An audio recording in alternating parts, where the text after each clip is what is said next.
बिस्मिल्लाहिर्रहमानिर्रहीम। अस्सलाम वालेकुम। मेरा नाम डॉक्टर साद महमूद है और आज का मेरा टॉपिक फैटी लिवर के हवाले से है।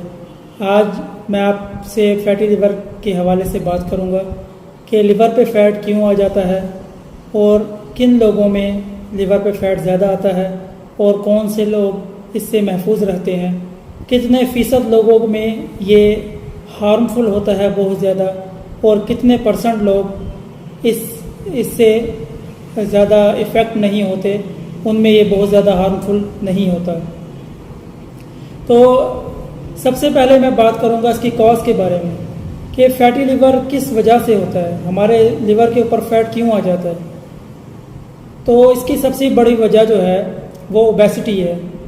मोटापा फैटी लिवर की सबसे बड़ी वजह है और बहुत ज़्यादा ऐसी खुराक जिसमें हम बहुत ज़्यादा फ़ैट इंटेक कर रहे हों उसकी वजह से हमारे लिवर पे फ़ैट आ जाता है।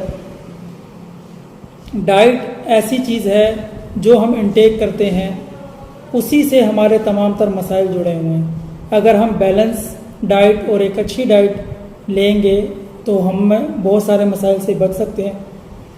तो फैटी लिवर भी उसी की एक कड़ी है कि हमारी खुराक की वजह से, हम हमारे ओवर ईटिंग की वजह से, हमारे रिच फूड खाने की वजह से और हमारे फास्ट फूड खाने की वजह से बहुत ज़्यादा जो हम कार्बोनेटेड ड्रिंक्स पीते हैं उसकी वजह से और बहुत सारी वजूहात की वजह से हमें फैटी लिवर का मसला हो सकता है, जिसमें से एक बड़ी वजह हमारा फ़ैट है।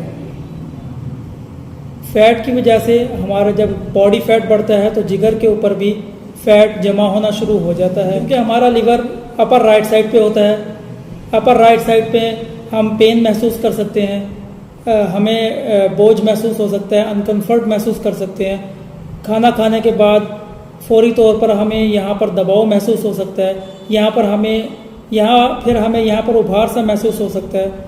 तो जब हमें फैटी लिवर हो जाता है तो इसकी एक सिम्टम, एक अलामत ये भी है कि हम थोड़ा सा काम करने के बाद जो है वो थकावट का शिकार हो जाते हैं, बहुत ज़्यादा हमें एसिडिटी का शिकार रहने लगते हैं, क्योंकि लिवर एक मेन रोल प्ले करता है हमारे डाइजेस्टिव सिस्टम में, हमारे फूड को डाइजेस्ट करने में एक मेन रोल होता है लिवर का। इस वजह से वो सही प्रॉपर तौर पर अपना बाइल जूस जो है वो नहीं तैयार कर पाता और वो स्टमक में नहीं भेज पाता, जिससे डाइजेस्टिव सिस्टम जो है वो हमारा मुतासर होता है, जिसकी वजह से हम एसिडिटी का शिकार रहते हैं, जिसकी वजह से हम गैस्ट्रिक का बहुत ज़्यादा शिकार हो जाते हैं। मज़ीद हम थोड़ा सा काम करते हैं तो हमें पूरे जिस्म में थकावट महसूस होती है, ज़रा सा काम करने पर भी हम बहुत ज़्यादा थकावट महसूस करना शुरू कर देते हैं। तो ये सारी सिम्टम्स हैं फैटी लिवर की। फैटी लिवर होने की बड़ी वजह हमारी खुराक है। जब हम बहुत ज़्यादा फैटी फूड जो है ना वो इस्तेमाल करते हैं, बहुत ज़्यादा हम फास्ट फूड इस्तेमाल करते हैं, बहुत ज़्यादा हम कार्बोनेटेड ड्रिंक्स का इस्तेमाल करते हैं जिससे हमारे वेट बढ़ता है, हम वेट गेन करते हैं और हमारे जिस्म में फ़ैट की मिकदार ज़्यादा बढ़ होती है तो हमारे लिवर के ऊपर फ़ैट आ जाता है। तो फैटी लिवर 80% लोगों को ज़्यादा नुकसान नहीं पहुंचाता, 80% लोगों के लिए वो हार्मफुल नहीं होता और मज़ीद डिज़ीज़ की जो शक्ल है वो इख्तियार नहीं करता। लेकिन 20% ऐसे लोग हैं जिनमें ये मज़ीद डिज़ीज़ की शक्ल इख्तियार कर सकता है। उनको फाइब्रोसिस, लिवर फाइब्रोसिस की तरफ जा सकते हैं। फाइब्रोसिस से फिर आगे उसमें लिवर कैंसर की तरफ जा सकता है और लिवर फेलियर की तरफ जा सकता है। ऐसे लोग जिनको ख़ानदानी लिवर डिज़ीज़ का मसला है, जिनके ख़ानदान में लिवर डिज़ीज़ पाई जाती है, उनको फैटी लिवर आगे मज़ीद डिज़ीज़ में जा सकता है। उनको बहुत केयर करनी चाहिए। जब वो फैटी लिवर का शिकार हो जाए तो उन्हें फौरी तौर पर अपना ट्रीटमेंट करवाना चाहिए। हाई कोलेस्ट्रॉल भी फैटी लिवर की एक बड़ी वजह है। जो लोग हाई कोलेस्ट्रॉल का शिकार रहते हैं उनको भी फैटी लिवर का मसला हो जाता है। तो फैटी लिवर के लिए मैं आपको होम्योपैथिक की मेडिसिन बताऊंगा। होम्योपैथिक में फैटी लिवर का कामयाब इलाज है और एक बेहतरीन मेडिसिन होम्योपैथिक में मौजूद हैं जो जिनका कोई साइड इफ़ेक्ट नहीं है और वो आसानी से फैटी लीवर को ख़त्म कर देती हैं, नॉर्मल पर ले आती हैं। तो फैटी लीवर दो किस्म का होता है, एक अल्कोहलिक होता है और एक नॉन अल्कोहलिक होता है।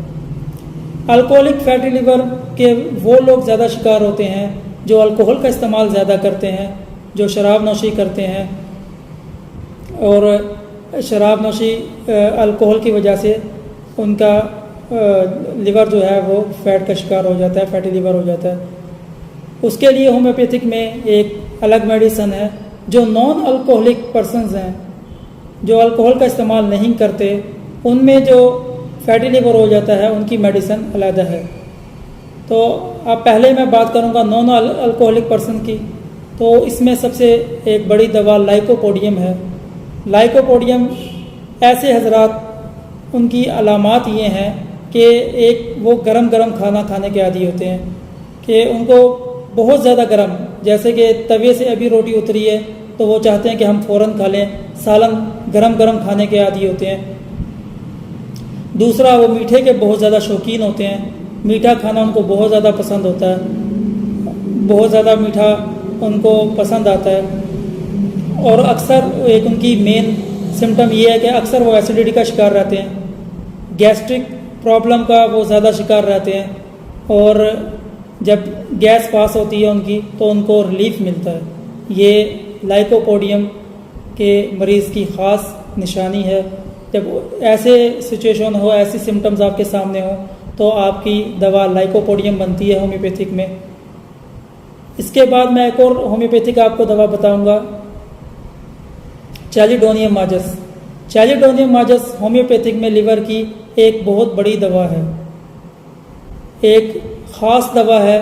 इसको लिवर की ख़ास दवा भी कहा जाता है होम्योपैथिक में, कि होम्योपैथिक में लिवर की तमाम डिजीज़ के लिए इस्तेमाल होती है। यहाँ तक कि लिवर के कैंसर तक में चैलिडोनियम इस्तेमाल होती है और कामयाबी से शिफा याब करती है मरीज़ को। तीसरी जो मेडिसन है होम्योपैथिक में वो अल्कोहलिक पर्सनस के लिए है। अल्कोहलिक पर्सन जो अल्कोहल का बहुत ज़्यादा इस्तेमाल करते हैं और उनको फैटी लिवर हो जाता है, उसके लिए होम्योपैथिक में बड़ी दवा नक्सवामिका है। अब मैं बात करूँगा आप डोज के बारे में कि होम्योपैथिक ये 3 मेडिसिन है, आपने इसको किस तरीके से इस्तेमाल करना है। पहली दवा मैंने आपको बताई लाइकोपोडियम। लाइकोपोडियम के आपने 2 से 5 ड्रॉप दिन में 3 से 4 मरतबा 1 घूंट पानी के साथ इस्तेमाल करने हैं।